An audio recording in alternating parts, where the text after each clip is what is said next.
ঝামেলা করবো আর আমি ওর এমনি এমনি ছেড়ে দিমু? আরে মা, ঝামেলা করলে কোনো লাভ আছে? তুমি তোমার মায়ের চিনো না?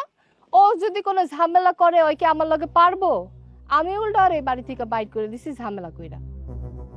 আমার কিন্তু খুব ভয় করতেছে। কেন? ভয় কিসের? কারণ এই যে বাড়িটা, এই বাড়িটা তো ওর টাকাটা করা।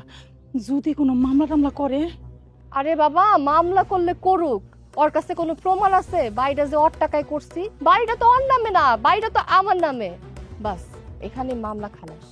দেখ সেরি, সবকিছু কিন্তু এত সহজভাবে নিস না। আরে মা, আমি তো কঠিন কিছু দেখি না। মা, জীবনটা আমার, আমার ব্যক্তিগত বিষয়। আমার যার ইচ্ছা আমি বিয়ে করবো, যার ইচ্ছা তালাক দিব। কার কি হইলো, কার জীবন নষ্ট হইলো না কি হইলো, এটা তো আমার দেখার বিষয় না।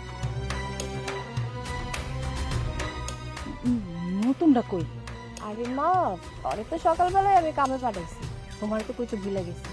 নতুনটার লগে পুরানটার দেখা হয়েছিল, সুন্দর করে পরিচয় করাই দিছি। তুই কিন্তু কামটা ঠিক করস নি, সবকিছু কিন্তু বেশি বেশি হইতাছে। দেখো মা, এত বেশি কথা কই না তো। নাট কেমনে টাইট দিতে হয় এটা আমি খুব ভালো করেছি।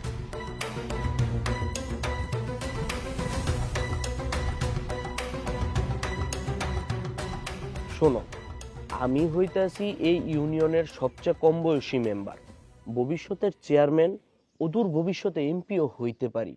এই জন্য আমি সবসময় ন্যায় বিচারটা করি। তুমি হইতাছো জামাই মানুষ, তোমার একটা কথা তো আমি ফালায় দিতে পারি না।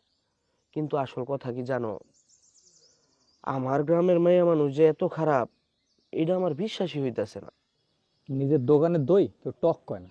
তা অবশ্য তুমি খারাপ কও নাই, কিন্তু লিপি যে তোমারে তালাক দিছে, তুমি কি তোমার হাতে তালাকনামা পাইছো? না, তালাকনামা তো পাই নাই। এইবার আসো আসল কথায়। তালাকের নিয়ম হইতাছে তালাকনামার কপি হইব তিনটা। একটা ডাকের মাধ্যমে ইউনিয়ন পরিষদে যাইব, একটা যাইব তোমার কাছে, আরেকটা যাইব তোমার অভিভাবকের কাছে। তুমি এবং তোমার অভিভাবক কি কিছু জানতে পারছো? আরে না, এসব কিছু হয় নাই। হইলে তো আমি আগে থেকে জানতে পারতাম। তাইলে আমার কাছে মনে হয় ওই রকম কোনো কিছু হয় নাই। যে কোনো একটা 19-20 আছে, ঝামেলা আছে, ঝামেলা।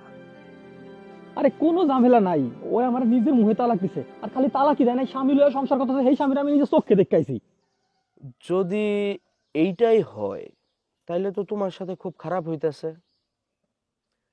আচ্ছা, তুমি যে বিদেশ ছিলা, লিপিরে কি তুমি কোনো খরচ দিতা না? ভাইজান, শুধু তো ভরণ পোষণ না, এই সোনা দানা গয়না গাটি যা লাগতো, যখন যা লাগতো সব পাঠা দিত। এমনকি নতুন বাড়িটা যে দিছে, সেটাও দুলাভাই মনে করেন বিদেশ থেকে ডলার পাঠাইছে, মনে করেন কসকসা ডলার, ওইটা দিয়ে করছে। হুম,